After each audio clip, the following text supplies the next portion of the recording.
de la médisance, je vous donne un sac à la fin que j'assume, allez manger du cochon, c'est beaucoup mieux.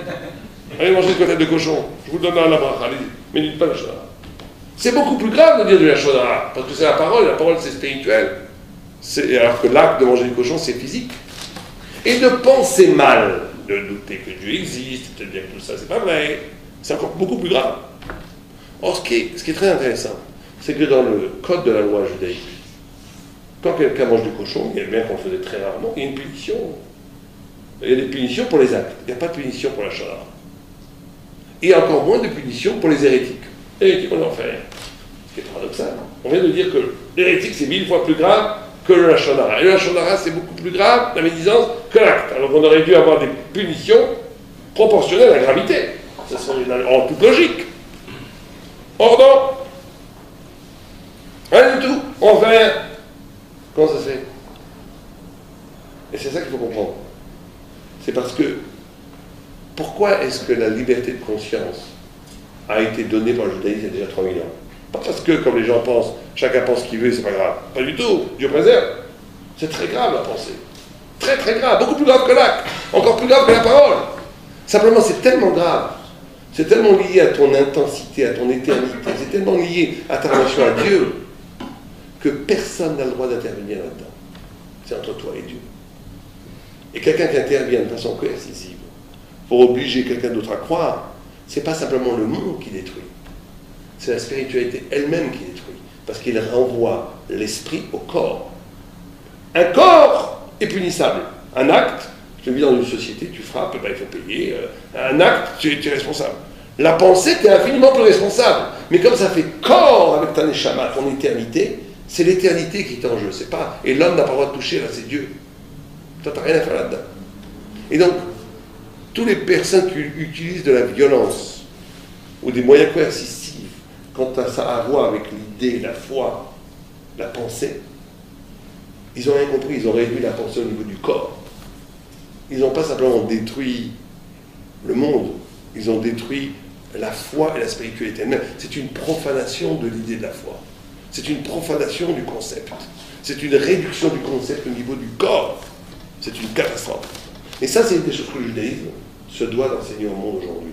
Parce qu'on est aujourd'hui face à deux, bien que je ne les mets pas du tout sur le même point, bien entendu, à deux presque fanatismes. On a d'un côté un fanatisme, un mouvement séculaire de millénaire, sorti hors du transcendant, qui est arrivé aujourd'hui à une logique du néant, comme où il n'y a plus de valeur, il n'y a plus rien, qui suscite en face un retour de l'absolu, violent, affreux, plein de ressentiments. Et les deux sont en train de s'entre-dévorer. Et le judaïsme doit dire, non, non, non, on ne peut pas détruire les valeurs. Un homme sans valeur, un homme sans ce côté, mettre la spiritualité en prison, c'est une catastrophe. Réduire tout à la matière, c'est une catastrophe. Mais d'un autre côté, liberté de conscience, absolue. Parce que c'est lié à ta liberté et donc à ta spiritualité. Mais pas au nom de la liberté de conscience, de dire que tout se vaut au niveau des concepts. Dieu préserve. Et le judaïsme a ce secret-là. Et c'est une chose que nous devons faire passer, non seulement entre nous, mais aussi au monde entier, à Leval et nous, les Andachés.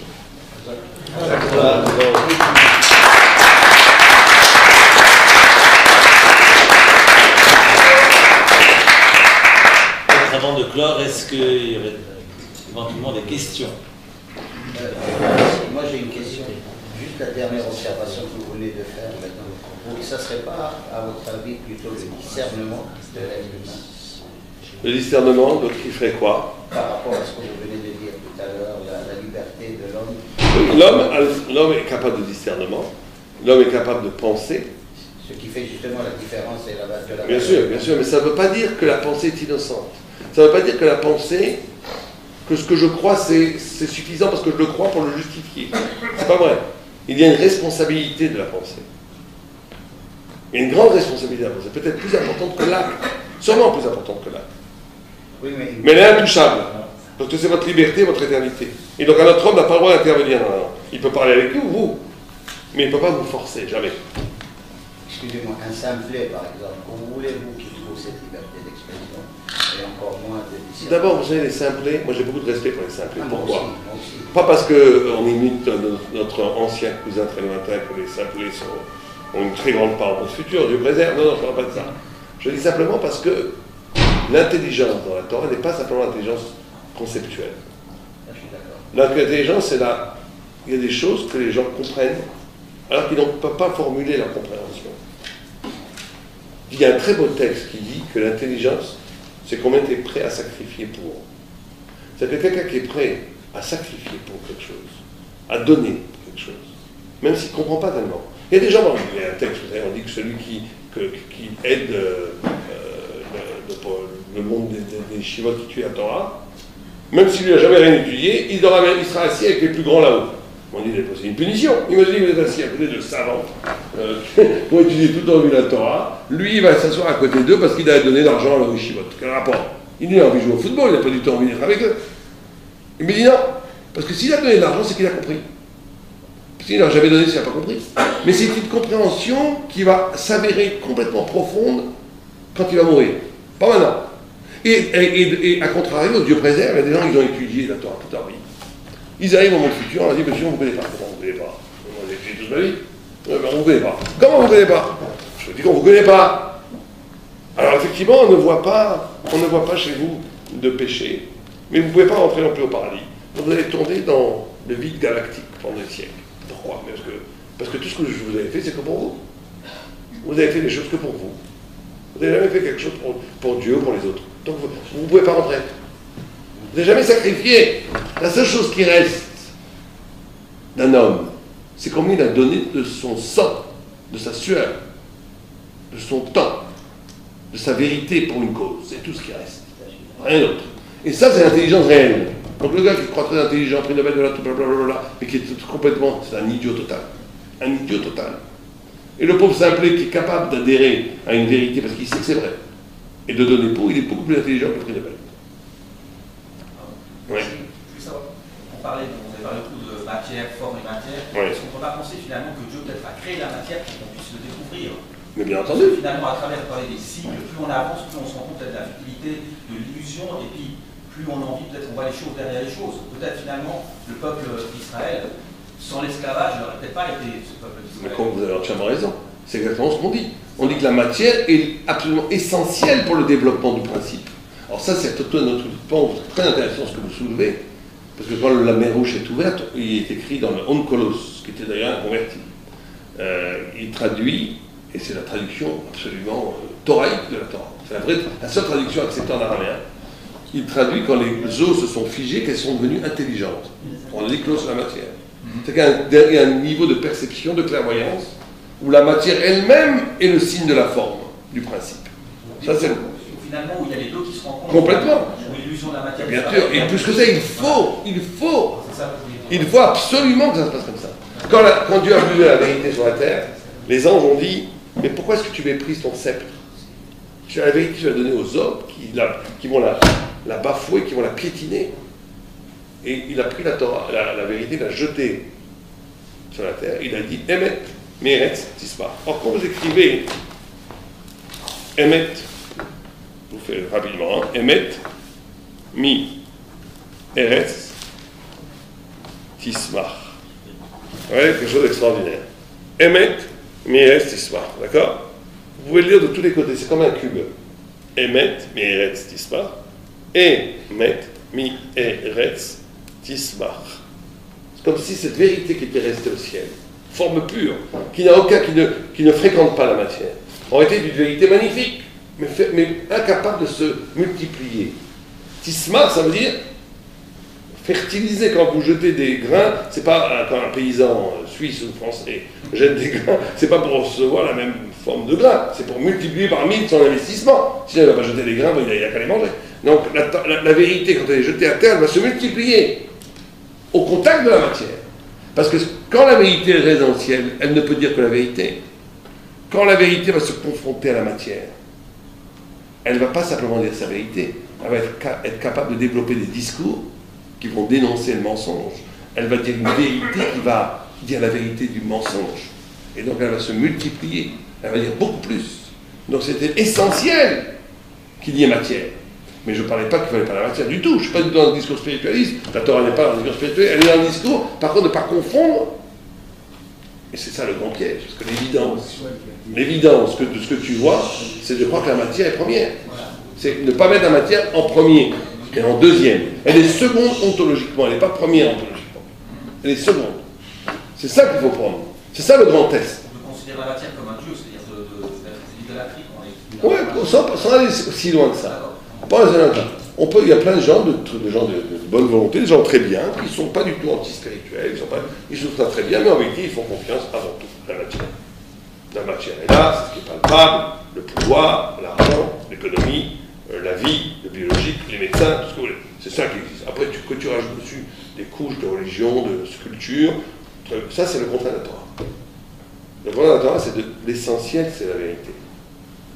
Ce qui tourne après, il faut que cette vérité puisse avoir lieu, il faut de la matière. Mais c'est secondaire.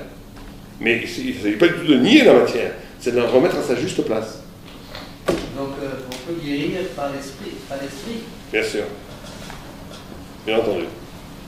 Je vais juste reprendre l'exemple, revenir à l'exemple du verre que vous avez donné tout à l'heure.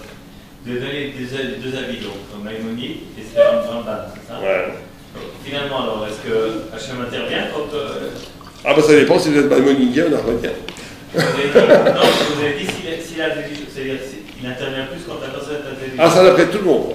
Même Maïmonide est d'accord dans son Moré Nevuchim que le Esté Apanim s'efface, la nature s'efface quand on est capable de s'arracher de la nature. Quand on fait cet acte de se mettre soi-même dans un niveau qui n'est pas prévisible par tes conditionnements. Là, d'après tout le monde, Dieu intervient. Mais pour Maïmonide, il dit, pour le papillon et les poissons, Dieu n'intervient pas. Il intervient de façon générique, mais pas de façon particulière. Et un homme peut être comme un poisson et un papillon, s'il obéit, il est complètement prévisible par rapport à ses conditionnements. C'est ça le chidouche, la nouveauté de Maïmonide. Nachmani considère que la lumière divine traverse tout, même la matière. Bon, on pourrait discuter, parce qu'on dit Elohim Ibrahim, on pourrait faire un cours que sur ça, quand on traduit sur texte. Bien entendu, cette discussion va très très très très loin.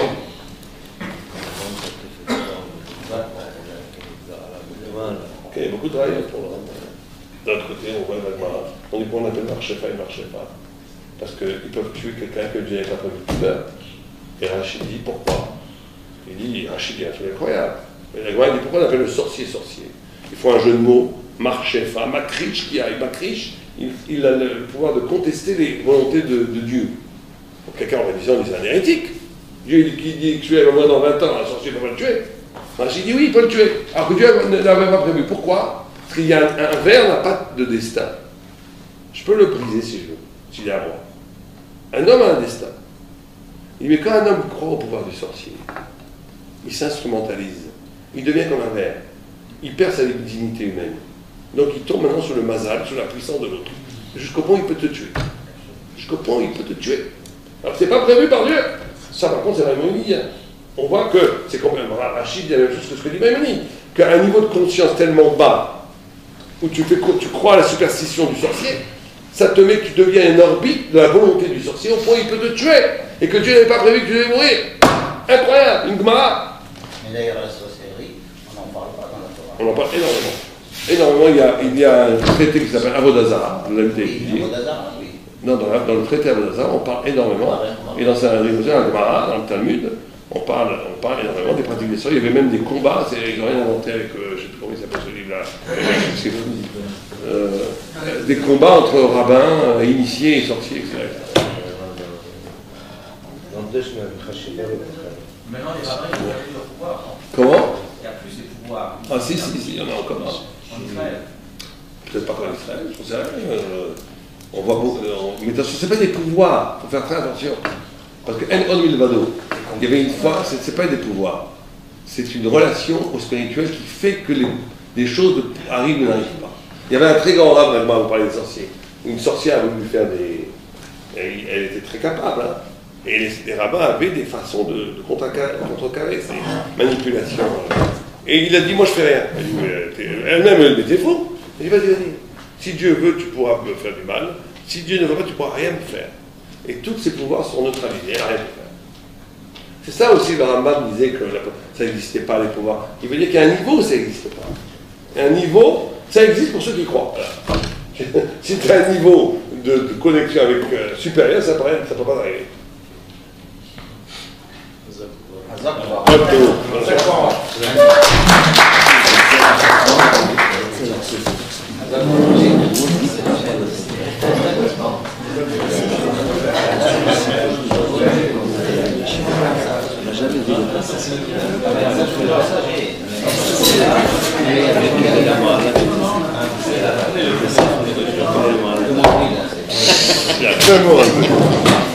Ah oui, il y a ici des... pour ceux qui veulent. Hein. Ceux qui veulent voir des activités, c'est là. C'est où ça, les Tivotes, non? Non, c'est à Jérusalem.